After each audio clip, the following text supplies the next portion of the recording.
নমস্কার বন্ধুরা, আমার চ্যানেলে আপনাদের সকলকে আবারও স্বাগত জানাই। আজকে আমি আপনাদের সাথে শেয়ার করব সয়াবিনের বড়া দিয়ে বরবটি ও মিষ্টি কুমড়োর একটি অসাধারণ রেসিপি। আশা করছি আমার এই রেসিপিটি আপনাদের ভালো লাগবে। ভিডিওটি শেষ পর্যন্ত দেখার অনুরোধ রইল। তাহলে চলুন এবার শুরু করা যাক। রেসিপিটি তৈরি করার জন্য এখানে আমি 100 গ্রাম সয়াবিন আধ ঘন্টা আগে ভিজিয়ে রেখেছিলাম। এবার হাতের সাহায্যে এর জলটাকে ঝরিয়ে নিয়ে আমি এগুলোকে একটি গ্রাইন্ডিং জারের মধ্যে দিয়ে দিচ্ছি বেটে নেওয়ার জন্য। আর সাথে দিচ্ছি আগে থেকে ভিজিয়ে রাখা এক মুঠো চাল। এবার সব কিছু ভালোভাবে বেটে নেব। সয়াবিন ও চালটাকে মসৃণ করে বেটে নিয়ে এবার আমি এর মধ্যে দিয়ে দিচ্ছি কালো জিরে, সামান্য হলুদ গুঁড়ো, শুকনো লঙ্কার গুঁড়ো আর দিচ্ছি স্বাদ অনুযায়ী লবণ। এবার হাতের সাহায্যে সব কিছুকে ভালোভাবে মেখে নেব। সব কিছুকে ভালোভাবে মিশিয়ে নিয়ে এবার আমি গ্যাসের উপর একটি কড়াই বসিয়ে তার মধ্যে দিয়ে দিলাম সামান্য তেল। এবার হাতের সাহায্যে বড়ার মিশ্রণটাকে ছোট ছোট বড়ার আকারে দিয়ে সয়াবিনের সব বড়াগুলোকে আমি ভেজে নেব।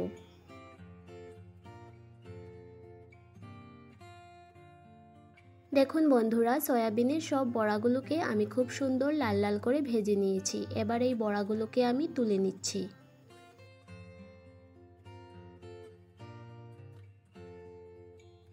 সয়াবিনের সব বড়াগুলো তুলে নিয়ে এবার আমি কড়াইয়ের মধ্যে আবারও দিয়ে দিলাম সামান্য তেল।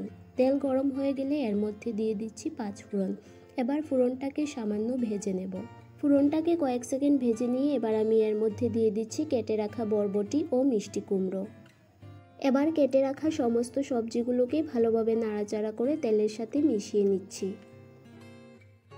এবার আমি এর মধ্যে দিয়ে দিচ্ছি হলুদ গুঁড়ো, শুকনো লঙ্কার গুঁড়ো আর দিচ্ছি জিরে গুঁড়ো আর স্বাদ অনুযায়ী লবণ। এবার ভালোভাবে নাড়াচাড়া করে সব মশলাগুলোকে সবজির সাথে ভালোভাবে মিশিয়ে নেব। সব কিছু ভালোভাবে মিশিয়ে নিয়ে এবার আমি সবজিগুলোকে 10 মিনিটের জন্য ঢাকা দিয়ে রেখে দেব, যাতে এগুলো ভালোভাবে সেদ্ধ হয়ে যায়। দেখুন বন্ধুরা, 10 মিনিট ঢেকে রাখার ফলে সবজিগুলো অনেকটা পরিমাণ নরম হয়ে গেছে। এবার আমি গ্যাসের আঁচটাকে বাড়িয়ে দিয়ে ভালোভাবে নাড়াচাড়া করে আরেকটু সময় সবজিগুলোকে ভেজে নেব। বরবটি ও মিষ্টি কুমড়ো খুব সুন্দর ভাজা হয়ে গেছে। এবার আমি এর মধ্যে দিয়ে দিচ্ছি 1 বাটি জল। এবার ভালোভাবে নাড়াচাড়া করে ঝোলের সাথে সবজিগুলোকে ভালোভাবে মিশিয়ে নিচ্ছি। সব কিছু ভালোভাবে মিশিয়ে নিয়ে এবার আমি গ্যাসের আঁচটাকে বাড়িয়ে দিয়ে ঝোলটাকে কিছু সময় ফুটতে দেব। ঝোলটা ফুটে উঠেছে। এবার আমি এর মধ্যে ভেজে রাখা সয়াবিনের বড়াগুলো দিয়ে দিচ্ছি আর সাথে দিচ্ছি কয়েকটি চেরা কাঁচা লঙ্কা আর ধনেপাতা। এবার সব কিছুকে ভালোভাবে মিশিয়ে নেব। খুব হালকা হাতে মেশাতে হবে, না হলে বড়াগুলো ভেঙে যাওয়ার ভয় থাকে। সব কিছু ভালোভাবে মিশিয়ে নিয়ে এবার আমি এটিকে আরও 2-3 মিনিট হতে দেব।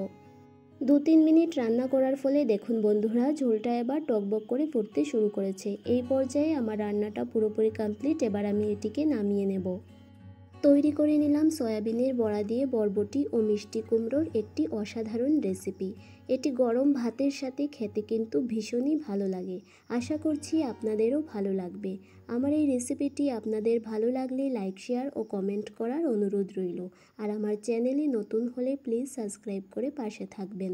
ভালো থাকবেন, সুস্থ থাকবেন। দেখা হচ্ছে আবারও নতুন কোনো রেসিপির সাথে।